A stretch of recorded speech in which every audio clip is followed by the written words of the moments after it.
তো গাইস সবাইকে শুভ নববর্ষ। আর এই শুভ নববর্ষের দিনেই কিন্তু জিদ্দার আপকামিং মুভি বুমেরাং এর টিজার ড্রপ করে দেওয়া আছে। টিজারটা 1 মিনিট 29 সেকেন্ডের মতো হয়। জিদ্দার টিজার থেকে কিন্তু আমার খুব এক্সপেকটেশন ছিল, হ্যাঁ সেই এক্সপেকটেশনটা কিন্তু আমার ম্যাচ করতে পারিনি, বাট টিজারটা কিন্তু আমার ওকে ওকে লেগেছে, মানে ঠিকঠাকই লেগেছে। এমন বলবো না যে এই টিজারটা খুব একটা ভালো হয়নি বা খারাপ হয়েছে, একদমই না ভাই, টিজারটা কিন্তু ঠিকঠাকই হয়েছে। বাংলায় এইরকম কনসেপ্ট নিয়ে ফিল্ম বানানো কিন্তু চারটিখানি কথা না, কারণ এইরকম সায়েন্স ফিকশন কনসেপ্টে কিন্তু প্রচুর টাকা ইনভলভ করতে হয়, আর বাংলা ইন্ডাস্ট্রিতে কিন্তু সেই টাকাটাই নেই ভাই, যেটা কিন্তু বিগেস্ট প্রবলেম এই বাংলা ইন্ডাস্ট্রির জন্য। সেখানে দাঁড়িয়ে জিদ্দা যে এইরকম একটা রিস্ক নিচ্ছে, যেখানে কিন্তু কমার্শিয়াল ফিল্ম সেইভাবে চলছে না, তাও কিন্তু সে একটু অন্য জনার ট্রাই করছে, এটাই কিন্তু একটা বড় ব্যাপার। কারণ বাংলা ফিল্মের বক্স অফিসের জায়গাটা কিন্তু সেইভাবে আর নেই।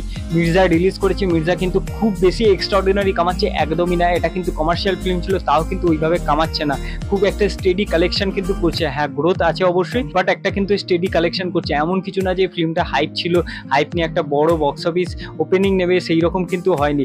সেখানে দাঁড়িয়ে কিন্তু জিদ্দা এইরকম একটা রিস্কি কন্টেন্ট নিয়ে আসে, সেটা কিন্তু সত্যি একটা বড় ব্যাপার। তো আমি যদি টিজারের মধ্যে আসি, তো সমর সেনের ক্যারেক্টারটা অর্থাৎ জিদ্দার ক্যারেক্টারটা কিন্তু একজন জিনিয়াস, যে কিনা নানা রকম গ্যাজেট বানাচ্ছে ফিউচারের জন্য, যেমন একটা বাইক বানিয়েছে। এরপরে কিন্তু রুক্মিণী তার গার্লফ্রেন্ডের মতো কিন্তু একটা রোবট বানায়, এবং সেই রোবটটা নিয়ে কি প্রবলেম ফেস করতে হচ্ছে সেইগুলো নিয়ে কিন্তু পুরো ফিল্মের গল্পটা হতে চলেছে, এটা কিন্তু এখন বোঝা যাচ্ছে। দেখো কনসেপ্ট অনুযায়ী কিন্তু অনেকেই কমেন্ট করছিল ওই টিজারের কমেন্ট সেকশনে গিয়ে যে এই ফিল্মটা নাকি তেরি বাতোं में ऐसा उलझा दिया রিমেক হতে চলেছে। একদমই না ভাই, ফিল্মটা রিলিজ করেছে 2 থেকে 3 মাস আগে, তার মধ্যেই কি এত তাড়াতাড়ি রিমেক করে নেবে ফিল্মটা? অবশ্যই না ভাই, কারণ বুমেরাং ফিল্মটা কিন্তু অনেক দিন ধরে তৈরি হচ্ছে, এমন না যে 3 মাস আগে অ্যানাউন্সমেন্ট করা হয়েছে আর এখনই রিলিজ করা হচ্ছে, একদমই না ভাই, এটা কিন্তু অনেক দিন ধরে তৈরি হচ্ছে। বাইকটা তৈরি হতে কতদিন টাইম লেগেছে জানো?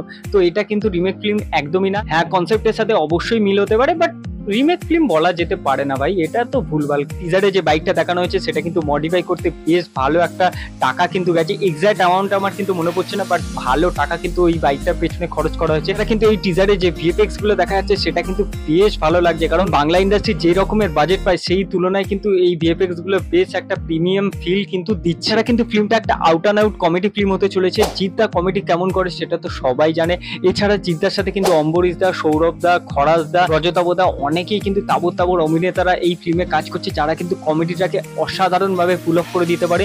বাট এইখানে একজনের কথা বলতে হবে, সেটা হলো রুক্মিণীদি। রুক্মিণীদি কিন্তু ব্যাপক পারফরমেন্স দিয়েছে এই টিজারের মধ্যে, যতটা তাকে দেখা গেছে ততটাই কিন্তু তাকে বেশ ভালো লাগছে।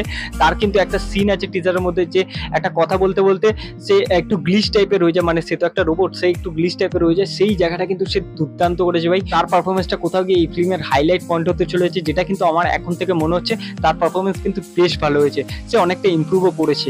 তো ওভারঅল ফিল্মের ডায়লগ আর গল্প যদি ঠিকঠাক হয়, তাহলে কিন্তু ফিল্মটা একটা এঙ্গেজিং ফিল্ম হতে পারে, আর ফিল্মটা কিন্তু ভালো বক্স অফিসে ওয়ার্কও করতে পারে, কারণ এইরকম জনারের ফিল্ম কিন্তু বাংলায় আগে হয়নি। আর এই ফিল্মটা কিন্তু ফ্যামিলি অডিয়েন্সকেও কেটার করবে। এই ফিল্মে কোনো খারাপ কোনো সিন থাকছে না, কোনো অ্যাডাল্ট কোনো কিছু থাকছে না, তাই জন্য কিন্তু ফ্যামিলি অডিয়েন্সকেও কেটার করতে পারে এই ফিল্মটা। এবার দেখা যাক ফিল্মের ট্রেলারটা কেমন হয়, বক্স অফিসে কেমন কি রান করতে পারে এই ফিল্মটা, সেটাই দেখার বিষয় হবে। আগে জিদ্দার মানুষ ফিল্মটা কিন্তু সেইভাবে চলেনি, এই ফিল্মটার ওপর আশা আছে, জিদ্দার ফ্যানের ওপর আশা আছে যে এই ফিল্মটা যাতে বক্স অফিসে হিট হয়, আর আমিও চাইবো যে এই ফিল্মটা যাতে বক্স অফিসে হিট হয়, কারণ জিদ্দা কিন্তু অনেক দিন ধরে ট্রাই করে যাচ্ছে একটা বক্স অফিসে বড় সড়ো হিট দেওয়ার, তার কিন্তু ব্যাটে বলে লাগছে না, বাট যে ফিল্মে লেগে যাবে না সেই ফিল্মে কিন্তু একটা আলাদা রেকর্ড তৈরি করে দেবে, এটা কিন্তু আমার ভরসা আছে জিদ্দার উপর। এবার দেখা যাক কতটা কি হয়। কিন্তু ওভারঅল বুমেরাং এর টিজার কিন্তু আমার ঠিকঠাকই লেগেছে। এবার দেখা যাক ট্রেলারটা কেমন হয়, ফিল্মটা কেমন হয়, সেটা কিন্তু ক্লিপ রিলিজ করলেই বোঝা যাবে। তোমাদের কেমন লেগেছে অবশ্যই কমেন্ট সেকশনে জানিও, আর আমার ভিডিওটা যদি তোমাদের ভালো লেগে থাকে তো লাইক, সাবস্ক্রাইব, শেয়ার করে দিও, আর শুভ নববর্ষ সবাইকে, ভালো করে দিনটা কাটাও, টাটা।